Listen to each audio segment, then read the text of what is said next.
Diane Fontaine drawn to fashion, especially African fabric and flair. There's a shop in Kingston, but now also launching Cafe Etal at Drax Hall in St. Anne. Her response to the pressing pandemic. Clothing is great, but I don't think it's one of the survival needs that we have. It's sort of like a luxury need because there's nowhere to go. What happened is I passed by. I saw that Knutsford had moved from their Ocho Rios location. I thought, interesting. Let me do some market research to see what's happening in Drax Hall. And I found that, in fact, in the next year, you will not recognize Drax Hall. It will be sort of like the new Ocho Rios. Ochi congested, Drax Hall sort of a work in progress. At any rate, Knutsford Express depositing transit traffic virtually on her doorstep. People who jump off the bus want to grab and go, and we have all sorts of really cool stuff for them. But I also think because of where we are, we're just off the highway. We're in an area that's burgeoning in terms of residential developments and commercial development as well. So, I mean, we have all these people who want, there are like 500 units behind me that you're not seeing that are inhabited by people.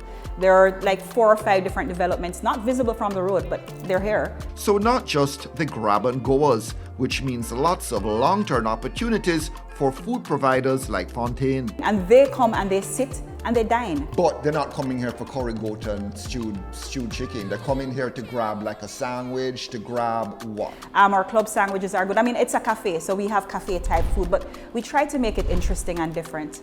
We have lovely hot dogs, unique, different, using Jamaican products as well. We have wraps, salads, soups, and we do have the Jamaican food that people come for lunch because there are people who work around here. What I've found, we've only been open for a month, but what I found is people come and they keep coming.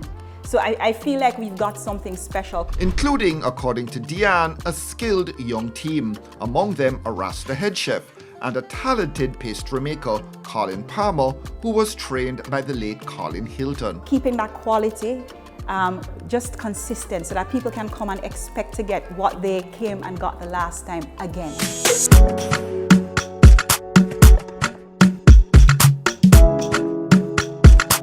Meanwhile, back in Kingston, your fashion operation is still up and running. It is. In fact, we moved earlier this year to a much larger location. One of the things I've always wanted to do is to partner with Jamaican creatives. And the space I had before, it was limiting in terms of doing that. And now I'm in a much bigger space. There's a showroom that we have for Jamaican creatives. I've partnered with about 10 of them. Their work is there on display. It's lovely because it really, I think, strategically aligns with the Etal brand. And to distill that brand, it's basically a lot of African fabric, but cut in a way for a contemporary market. Absolutely. Fontaine living in Africa for the last 10 years. She's moved now from Nigeria to South Africa. I've been here now for the last almost a year. So I've used the opportunity to start to manufacture in Jamaica, which has always been the ultimate goal once I leave from Nigeria. Those outfits end up in your Etal store? All of them. And all of them hand-picked fabric by me, designed by me. My bread and butter is still my job in South Africa. Which is? I'm an attorney. I work for a US company that has multinational presence. I grew up sort of thinking that, certainly having a profession is great and having that steady income is really important. But at some point want to be able to evolve into doing my own thing that's self-sustainable as well. And I don't know if I'm there yet, but I'm certainly on a journey to get there.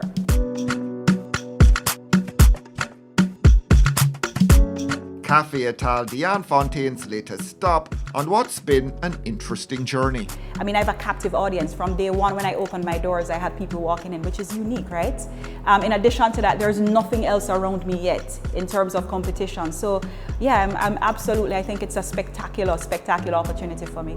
I mean, food, if you get it right, you can't get it wrong.